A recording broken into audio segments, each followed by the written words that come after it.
Microsoft Office 2024 will disable ActiveX controls by default. Major data breach affects 1.7 million credit card owners. Is CrowdStrike going to dodge the bullet? And Ford's patent application raises privacy concerns in connected vehicles. Welcome to Cybersecurity Today. I'm your host, Jim Love. Microsoft is setting out to make significant security changes in Office 2024, disabling ActiveX controls by default.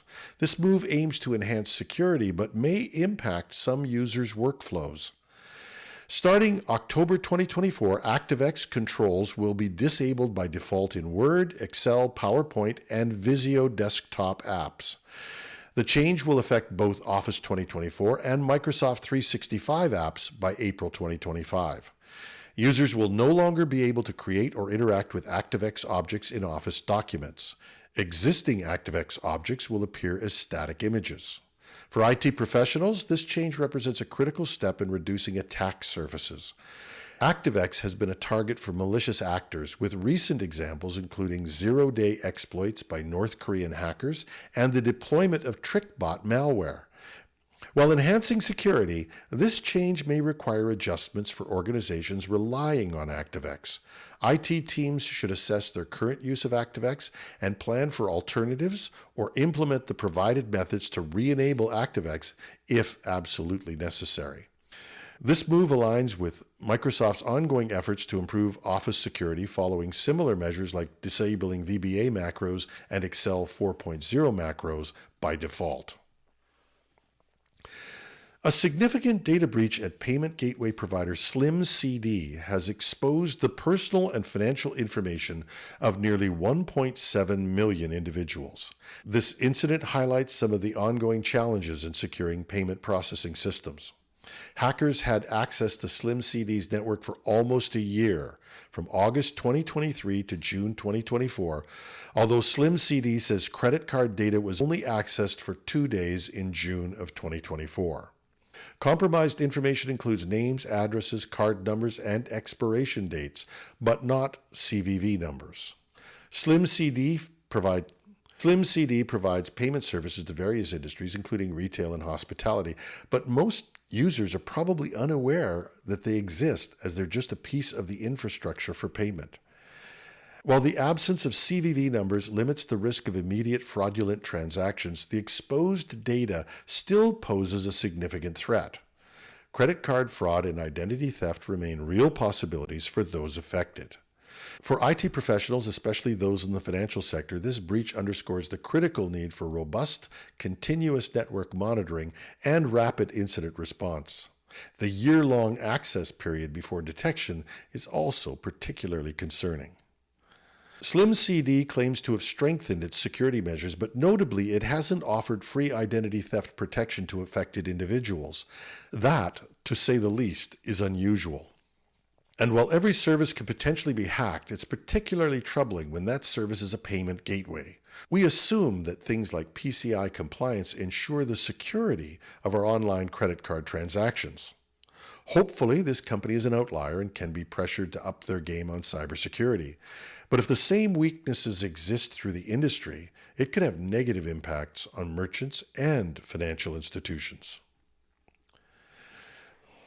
Cybersecurity giant CrowdStrike continues to grapple with the fallout from July's worldwide IT disruption, offering insights into the challenges companies face after major security incidents. While CrowdStrike certainly faced huge criticism for its errors, it has received at least passing grade and some praise for how it's handled the incident.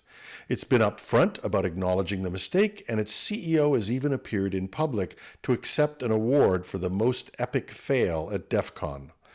So, will they dodge the bullet on this one? On the plus side, CrowdStrike's CFO reports no customer lawsuits filed yet, but legal threats still loom. And the company has seen some financial impact, including a cut to its full-year forecast, but we've not heard of significant customer defections other than Delta Airlines' threatened lawsuit. And there's still a long road ahead of them in terms of public exposure. A CrowdStrike VP is set to testify before the U.S. House Homeland Security Committee. Expect that to be tense. But ultimately, we can all learn a lot from this. For IT and security professionals, this situation underscores the far-reaching consequences of even a single misconfiguration. It highlights the need for rigorous testing and fail-safe mechanisms, especially for widely deployed security solutions. CrowdStrike's approach of focusing on business discussions rather than legal ones offers a lesson in crisis management. However, the persistence of this issue months after the incident demonstrates how long-lasting the impact of major outages can be on a company's reputation and bottom line.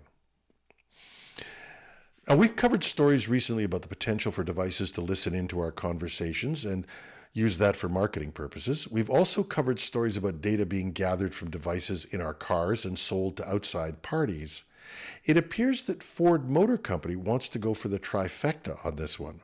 Ford has filed a patent application for a technology that could listen to in-car conversations to serve targeted ads, analyze vehicle location, speed, and predicted routes for ad customization, and maximize ad-based monetization opportunities. And Ford defends the application as a normal part of building intellectual property. Naturally, this raises significant concerns about data protection and privacy.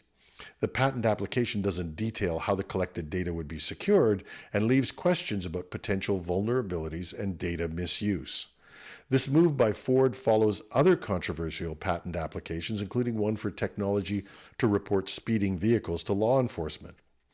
Now, while social media has been criticized for the way it gathers and uses our data, this patent is another step towards the auto industry gathering and leveraging customer data without the knowledge or informed consent from people who think they are simply purchasing a car.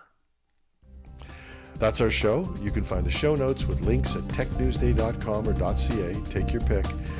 I'm your host, Jim Love. Thanks for listening.